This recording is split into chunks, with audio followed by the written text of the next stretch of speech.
Thank you so much, Grady. Let's bring in former Energy Secretary and former Texas Governor Rick Perry. Governor, always great to see you. This is a huge win for America that this court made this move.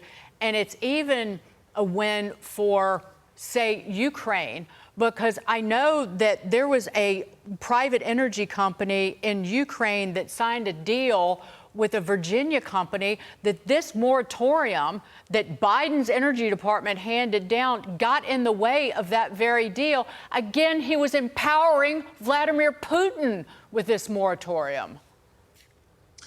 Yeah, this was a win for all of our allies in the European part of the world.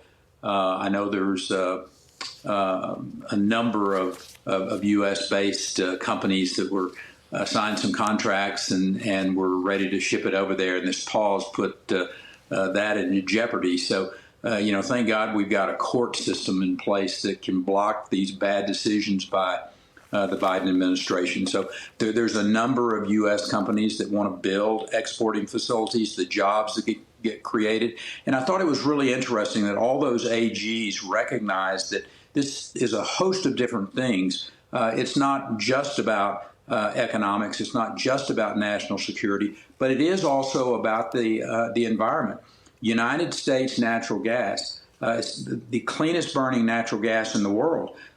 Whether it's India and China building these coal-powered plants, or whether it's the dirty burning Russian fuel that's going to be displacing American natural gas that's being stopped by these ill thought out. Listen, they're just pandering to the left, trying to generate some support for this guy as he tries to get reelected again. So it's a political ploy from the get-go, and hopefully our court system, as we've had a pretty darn good run of court decisions here in the last few days, even if that one wasn't the Supreme Court.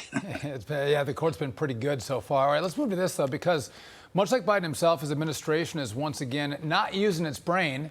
The Energy Department now celebrating selling off 1 million barrels of gasoline from the Northeast Gasoline Supply Reserve.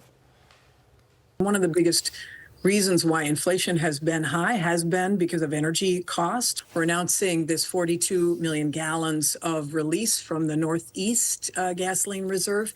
If you remember, and of course the timing of this is key because, as you were just reporting, it's going to be record, which is good. I mean, we want people to get out. The worst part is they're basically ignoring the whole point of having a reserve, which is to be prepared in case another devastating storm like Superstorm Sandy hits. And here we are, staring down another massive hurricane gaining strength in the Caribbean. And all projections are that we're going to have a big hurricane season.